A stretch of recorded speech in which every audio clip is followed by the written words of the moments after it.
Halo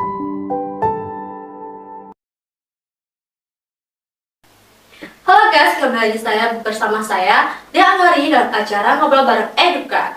Nah, topik kita kali ini adalah tentang moderasi beragama dan kita ditemani oleh mahasiswi cantik dari Prodi Ilkom, yaitu adalah Satya Korimancika. Nah, barangkali nih, bagaimana sih kabarnya pada hari ini? Oke, jadi sebelum kabarku ditanya nih, aku mau sapa dulu ya Sobat Eduka ya, Eduka TV ya. Eduka TV. Halo Sobat Eduka, jadi salam kenal, aku Kadek Satya Korimancika, biasa disapa Kori, dari Prodi Ilmu Komunikasi. Nah, jadi kabarku baik-baik aja sih, aman. Banyak mendung ya. Nah, baik teman-teman, langsung aja nih kita ke pembahasan pertama adalah tentang apa sih itu moderasi beragama menurut perspektif mahasiswa. Oke, kalau dari perspektif mahasiswa ya, tapi sebelum itu kalau kita membahas moderasi beragama, biasanya banyak orang itu menganggap bahwa ini adalah hal yang sederhana. Tapi ketika kita bahas, ini adalah topik yang cukup berat. Karena apa? Karena topik ini tidak hanya dilihat dari satu sudut pandang agama saja, melainkan ini mencakup ke seluruh agama. Nah, jadi sebelum kita ketahui apa itu moderasi beragama, kita juga perlu tahu bahwa di Indonesia itu banyak sekali beragam budaya, baik suku, bahasa yang mungkin sudah diimplementasikan dalam kehidupan sehari-hari. Nah, selain ada beragam budaya, tentunya ada beragam agama. Di Indonesia itu ada 6 agama yang resmi ya, ada Hindu, Buddha, Konghucu, Islam, Kristen, Katolik. Nah, tentunya dengan adanya keberagaman, baik keberagaman budaya dan tentunya keberagaman agama juga, yang tentunya ini berbeda, ini menjadi hal yang rawan yang memicu adanya perselisihan. Nah, perselisihan ini tak jarang itu biasanya terjadi kekerasan. Nah, dalam perselisihan inilah yang menjadi pondasi untuk kita adalah moderasi beragama. Nah, moderasi beragama itu apa? Moderasi beragama itu adalah bagaimana cara pandang kita dalam beragama secara moderat. Moderat dalam artian di sini adalah kita itu seimbang atau tengah-tengah atau netral bisa dikatakan. Jadi dalam mengimplementasikan ajaran-ajaran agama yang tidak ekstrim ke kanan atau ekstrim ke kiri. Kalau ekstrim ke kanan itu bagaimana kita beragama yang kaku, kemudian ekstrim ke kiri itu bagaimana cara beragama kita yang liberal, seperti itu sih. Nah, keren banget sih pendapatnya ya. Nah, tadi kan tentang mengimplementasikan.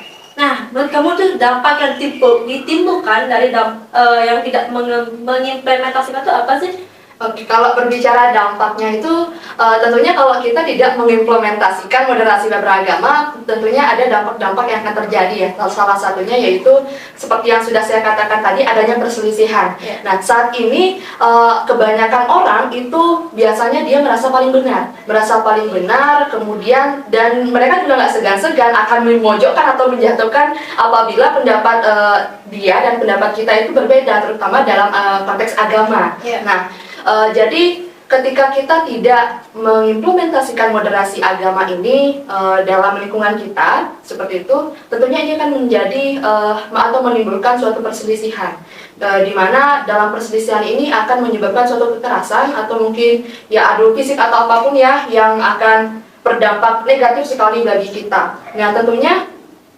kita sebagai remaja ya, khususnya mahasiswa gitu. Mahasiswa tidak hanya kita duduk belajar ke kampus atau ke perpustakaan baca buku atau ngapain itu pun. Nah, jadi di sini kita sebagai mahasiswa, sebagai apa ya, generasi yang harus bisa memberikan dampak yang positif juga terhadap lingkungan kita. Nah, dalam moderasi beragama ini yang harus kita lakukan adalah saling menghormati, menghargai, kemudian ya pokoknya saling rangkul lah istilahnya. Kalau misal di dalam ajaran agama Hindu ya, dalam ajaran agama Hindu itu ada yang namanya Tatwam Asi.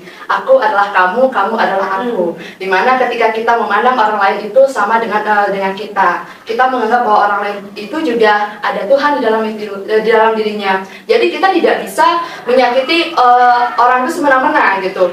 Sama juga ketika kita memandang agama, ya kita implementasikan Tatwam Asi ini. Agamamu, agamaku juga, agamaku, agamamu juga, seperti itu. Nah, selain itu juga ketika kita memandang diri atau orang lain sama, dalam ajaran agama Hindu itu juga ada yang namanya Wasudhaiva Kutumbakam, yang artinya itu semua makhluk adalah bersaudara. Nah, semua makhluk bersaudara ini sudah bisa kita artikan ya Kak ya. Jadi ketika semua orang, baik itu satu agama, beda agama, kita itu sama. Kita saling rangkul di sini. Nah, dengan kita mengimplementasikan ajaran Tato Masih, kemudian ajaran Wasudaya Kutumbakam kalau dalam agama Hindu ya, ini akan terciptanya suatu keharmonisan, kerukunan. Kita juga bisa saling menghormati satu sama lain, menghargai, saling rangkul juga. Seperti itu sih dari aku. Wow, keren banget ya guys ya. Bener banget nih kata Kori. Kita tentunya sebagai generasi muda harus menggaungkan semangat moderasi beragama. Dan tentunya kita harus saling toleransi antar umat beragama. Wah, dan tidak terasa sudah beberapa menit kita berbincang-bincang dengan Kori ya. Dan sampai jumpa untuk berita selanjutnya.